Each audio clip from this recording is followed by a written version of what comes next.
Well, the first real test for this holiday shopping season showing signs of a consumer strength. U.S. shoppers spent a record $12.4 billion online during Cyber Monday, with those purchases peaking between 10 and 11 p.m. Eastern when consumers spent $15.7 million every minute. That's according to Adobe Analytics. With all of the big spending, we are breaking down the real winners and losers of the weekend with our very own Brooke DePalma. Brooke, I know I did my part. I went shopping online last night. What's the verdict here, and what does it ultimately mean for the peak of holiday shopping? Good morning, Kiko. Guilty as charged as well. I certainly bulked up on my holiday shopping this past weekend. With that record, $12.4 billion spent, consumers certainly waited for those deals. They checked their list twice, and they showed up this past weekend. Now, some winners early on this past week was, of course, e-commerce giant Amazon. Now, Amazon said that this was their biggest shopping event of the year. They extended what some call the Cyber 5, the Cyber Weekend, to an 11-day shopping period from November 17th to November 27th. They said that customers around the globe bought $1 billion of items, rather more than $1 billion, 1 billion items on Amazon. They also said that customers on their site were able to save about 70% more than the same period last year. Another winner here is e-commerce player Shopify. Their online merchants brought in a record $9.3 billion over Black Friday to Cyber Monday. Once again, that's a coin term, Cyber Week, Cyber 5.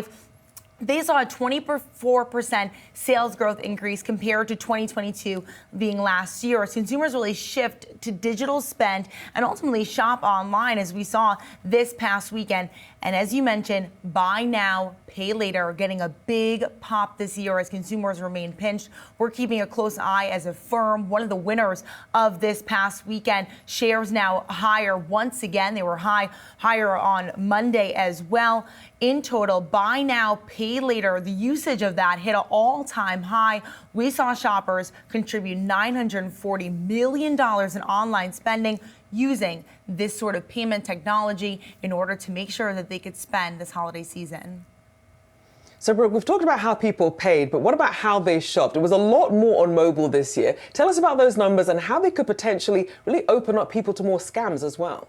Right, Rochelle. Well, certainly mobile spending continues to be increasing the amount of people who use it. It's more convenient. They don't have to go to stores. And what we're seeing is a pullback in-store foot traffic. According to Retail Next, we saw foot traffic in stores on actual Black Friday up just 2% compared to last year. But across the 5-day period, smartphones used during online sale shopping was 51.8%. So consumers certainly showing up and using their smartphones in order to pay off. And so all those companies that really invested heavily in their retail apps during the past 2 years, think Walmart, think Target, even others like Sephora, that's certainly paying off this past Cyber Weekend. We also noted, it's important to note rather that this does mean that consumers are more vulnerable to scams.